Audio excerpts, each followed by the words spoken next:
الأذان في الرؤى. طبعا احنا عارفين ان الأذان عندنا واخد الفجر، الظهر، العصر، المغرب، العشاء. انا عندي الأذان، عندكم الفجر والظهيرة ووقت العصر، التلاتة دول جاية من بدايات الأمور للرؤية. اللي بيكون فيه قلق شوية، عارفين لما يكون بقى ايه أمنية صعبة شوية وخلاص هتتحقق، بتسمع صوت أذان المغرب.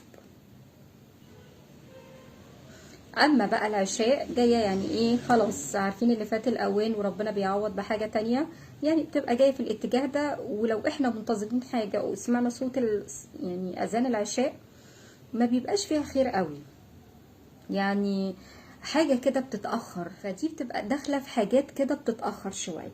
اما بقى الفجر زيه زي ايام كده في الاسبوع، هبقى اتكلم فيها برضو، تبقى واخده نفس الريتم في التفسير.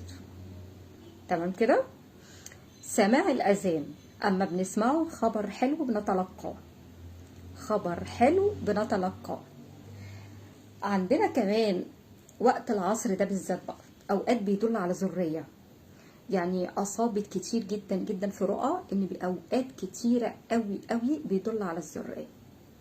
فكتير بيشوفوا أذان العصر وبيكونوا منتظرين ذرية، فربنا بيكرمهم بالأمر ده.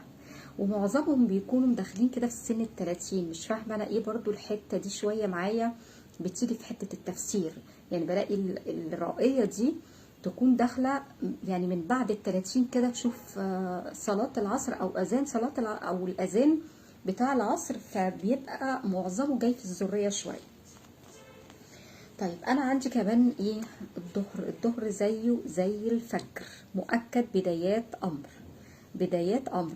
في بقى الفريضه، في حد علق هنا عن الفريضه، دي بتكون داخله في اتجاهات السنه، ان الواحد بياخد ورد اي حاجه داخله في الفرض او حاجه من اتجاهات السنه، ياخد ورد ذكر الصلاه على سيدنا محمد على طول عليه افضل الصلاه والسلام. ايا كان اذان في المنام فهو امر طيب، حتى لو كان اذان المغرب بقى هنا اللي هيفرق معايا شويه.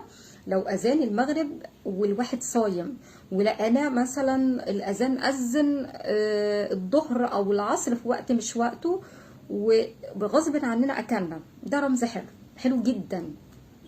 عارفين بقى اللي بيكون عنده سحر، اللي بيكون عنده وقف حال، اللي بيكون عندها امر عسر، كل الرموز دي بتتجمع عند الرمز ده وفك بقى، فك اي ازمه.